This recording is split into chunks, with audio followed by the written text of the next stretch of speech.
Hello everyone, this is me Rabab Zehra from TECHx Media.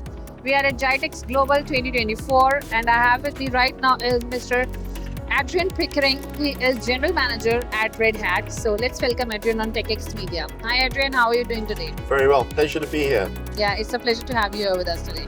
So since we are at GITEX, let's start with talking about how important is GITEX for RedHat as a company. Well, it's our annual highlight, to be quite honest.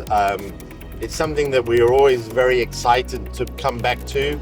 We get to meet a wide range of customers and our partners from our ecosystem from around the entire region, not only UAE, but we have folks flying over from Egypt, from Qatar, from Saudi Arabia, from Oman. So that's a fantastic opportunity to have all these people together at the same event.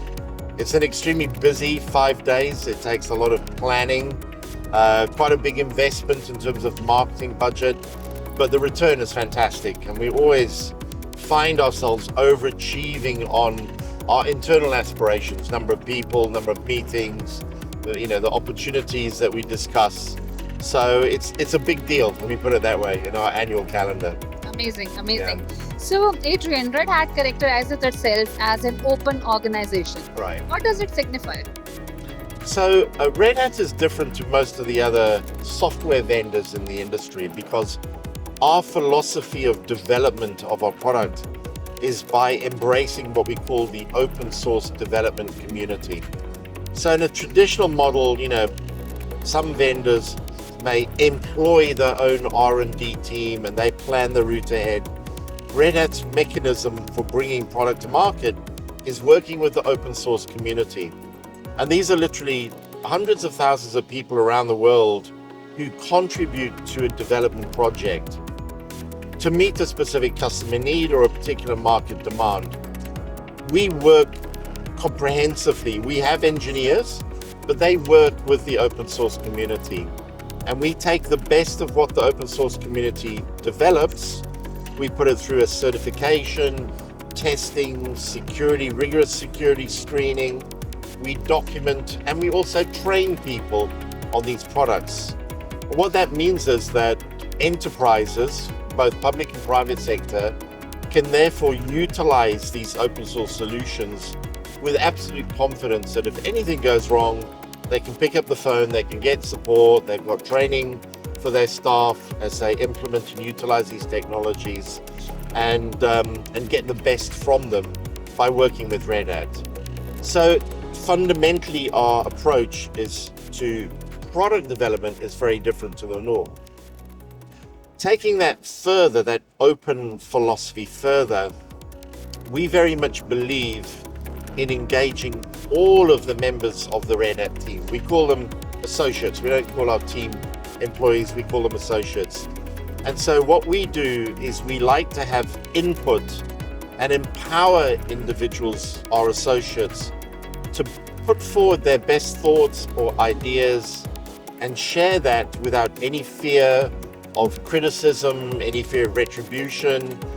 Our value system is built around this open philosophy. And that has helped really create a sense of purpose and a real engagement of all of our associates. So we are, constantly looking at how we can do things better, how we can improve our processes, not only the technology, but how we work as an organization. And I know that I think it was McKinsey did a study a couple of years ago, and they looked at top down versus bottom up in an organization. And if you're getting bottom up engagement, the sense of purpose and empowerment really is vastly improved in the organization. And I really do believe, having been with the company now for 8 years, it's a very different mentality to any of the other vendors I've worked for, and I've worked for some fantastic companies, but this open philosophy and the open culture has really made contributed towards Red Hat's success globally and in this region as well. So I hope that answers the question, but Yes. it's a different way of doing things in Red Hat. Yes, It is very well answered. So, in the Red Hat culture, we have seen that diversity and inclusion play an important Yeah. role. So, can you tell more about it? Sure. Well, we take this very, very seriously. We actually have a chief diversity and inclusion officer in the business, and certainly as a leadership team, we are constantly encouraged to reflect on how we as leaders are doing things within the organization. I'm very proud that certainly in here in the Middle East, where I am based, we've got such a diversity of nationalities. We've got people from, India, from Pakistan, Saudi Arabia, Jordan, Iraq, European nations as well. So we're an incredibly diverse team.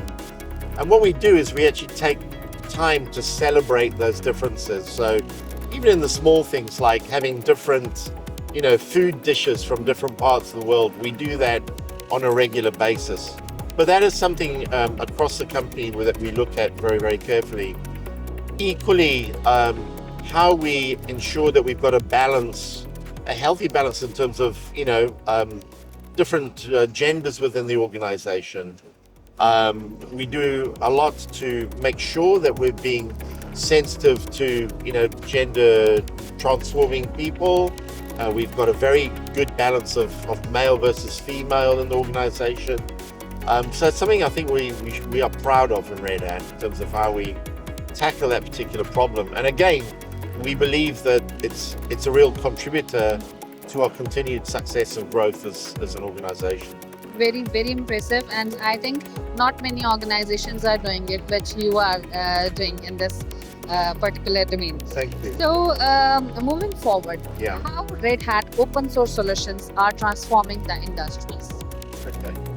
So Red Hat as an organization is over 25 years old, and our heritage was really bringing the Linux operating system to market. And again, as I said earlier, allowing customers to implement the Linux operating system with absolute confidence. And so now that Linux remains a real cornerstone of what Red Hat does. The majority of, large organizations are running Linux operating systems in their data centers around the world. We're very happy with that. But there are other areas which we're very focused on, which will drive our growth as we go forward.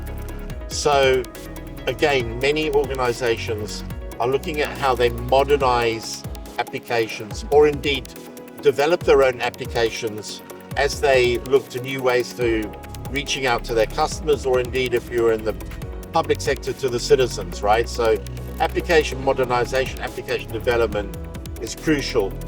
And Red Hat has done a pretty good job with something we call our OpenShift platform. It's an open container platform, been very widely adopted around the world. And this is being used for application modernization and development.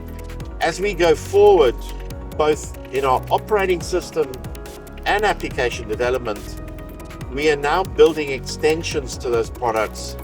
They're going to cater for the requirement for an increasing level of AI integration into operating platforms and into application development. And literally even here in the Middle East, many companies are looking at what they can do with AI, either to drive increased productivity, to generate additional efficiencies, and to deal with some of the more repetitive tasks in a more effective way. And so we believe that we've launched a couple of new variations of our operating system, RHEL AI, OpenShift AI, which then allow our customers to incorporate the tools and additional services that allow AI use cases to be developed more rapidly. So we are seeing that as something that will really continue to drive our growth as we go forward over the next couple of years. Another area I will mention is that many organizations are looking at how they can really transform their virtualization. So now There are cloud offerings in the marketplace. Organizations looking at how they embrace and get the benefits from a hybrid cloud environment, and virtualization of workloads across these different cloud types is very, very high on the agenda right now. And I think we'll start to see some real transformation, even from next year onwards as we go forward over the next 2 to 3 years. That virtualization space is going to be something that we're very focused on, and we're going to help our customers on that journey.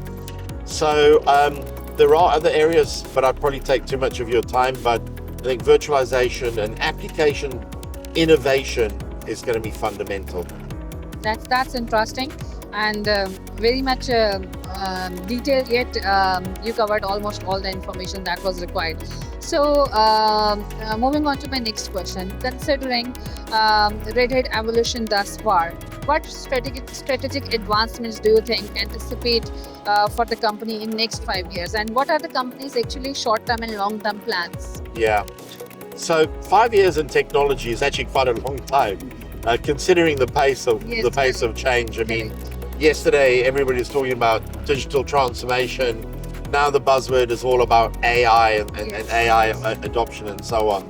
So I think the great benefit for RedHat, again, coming back to our development methodology, by working with the open source community, I honestly believe that we will continue to be at the leading edge of innovation, whichever direction that may take. I do think AI will be with us for a good couple of years now, all right? What I find is that organizations and governments all have a drive in that direction, but where they need the help and where we're working with them is looking at those use cases. So, if you're a bank, how do I implement AI, for example, to mitigate money laundering or to detect unusual transactions, in various accounts?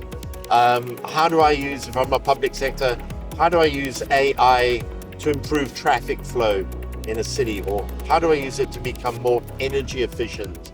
So these are things I think will be the challenges that we'll all be addressing and working to resolve over at least the next 2 to 3 years.